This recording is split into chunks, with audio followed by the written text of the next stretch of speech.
Morning, welcome back to Rainman studio. இது உங்கள் Venkatesan Rainman ஸ்டுடியோவின் இனிய காலை வணக்கம். இன்றைய வானிலை நிகழ்வை பார்க்கறதுக்கு முன்னாடி இந்த சேனலை சப்ஸ்கிரைப் பண்ணலாம். சப்ஸ்கிரைப் பண்ணிவிட்டு வாட்ஸ்அப் சேனலுக்கு லிங்க் இருக்குது, அதையும் பார்த்து ஃபாலோ பண்ணிக்கோங்க. இன்றைய வானிலை நிகழ்வு 22 ஜூன் 2024 உங்களுக்காக. தென்மேற்கு பருவமழை தீவிரமடைந்திருக்கிறது. குறிப்பாக ஒரு வளிமண்டல மேலடுக்கு சுழற்சி ஒடிசா ஒட்டிய உட்புற பகுதிகளில் நிலவுவதனால இந்த பர்டிகுலர் ஈரமிகு தென்மேற்கு பருவமழை காற்றினுடைய வீரியத்தை முழுவதுமாக மேற்கு கரை ஊடாக இழுக்குது. அது இல்லாமல் தென்சீன கடல் பகுதிகளிலையும் ஒரு வளிமண்டல மேலடுக்கு சுழற்சி ஒரு தாழ்வு பகுதி போல் அமைப்பு இருக்கிறது. இந்த இரண்டு நிகழ்வுகள் காரணமாக இந்த தென்மேற்கு பருவமழை தீவிரமடைந்திருக்குன்னு சொல்லலாம். நேற்று இரவு முதலே கேரளாவின் பல பகுதிகளில் கனமழை பதிவாகி வருகிறது. இன்று முதல் அது தீவிரமடைகிறதுக்கான வாய்ப்புகள் அதிகம் இருக்கின்றன. அதே நேரத்தில் மத்திய இந்திய பகுதிகள், தெலுங்கானா, மேற்கு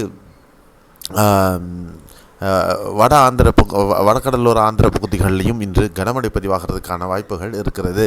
ஸோ இதில் பார்த்தோம் அப்படின்னா இன்றைக்கி தமிழகத்தில் நாகர்கோவில், கன்னியாகுமரி, திருநெல்வேலி, தென்காசி மாவட்டத்தில் பரவலாக மிதமானது முதல் கனமழை பதிவாகும். தேனி மாவட்டத்தின் மேற்கு தொடர்ச்சி மலை ஒட்டிய பகுதிகள், வால்பாறை ஆகிய பகுதிகளில் மிதமானது முதல் கனமழை, ஈரோடு மாவட்டத்தில் மிதமான மழை அண்ட் நீலகிரி பெரும்பாலான பகுதிகளில் கனமழை இன்று பதிவாவதற்கான வாய்ப்புகள் உண்டு.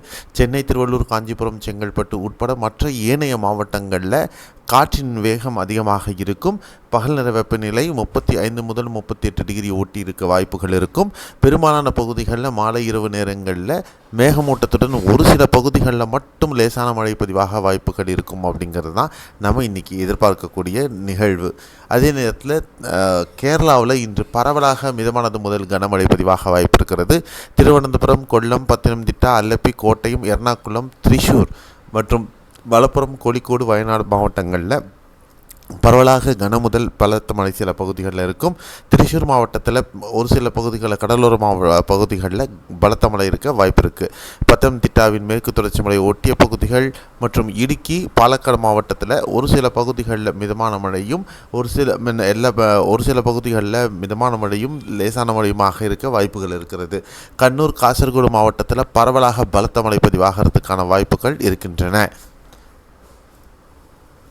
கர்நாடகாவில் மங்களூரு, உடுப்பி, கடலோர கர்நாடக பகுதிகளில் மிதமானது முதல் கனமழை, சில பகுதிகளில் பலத்த மழை பதிவாக வாய்ப்பு இருக்கிறது. உளிக்கால் மற்றும் கொல்லூர் இந்த பகுதிகள் உட்புற மலை பகுதிகளில் பலத்த மழை, அகும்பே இந்த பகுதிகளில் பலத்த மழை பதிவாகவும் வாய்ப்புகள் இருக்குது. கொடகு மாவட்டத்தில் பரவலாக கனமழை இருக்கிறது வாய்ப்பு. காவிரி நீர்பிடிப்பு பகுதிகளுக்கு ஒரு வரப்பிரசாதமான வாரமாக இது அமையும் அப்படின்னு நம்ம சொல்லலாம். உத்தர கன்னடா, கோவா மாவட்டங்களிலையும் கனமழை பதிவாக வாய்ப்பு இருக்கிறது.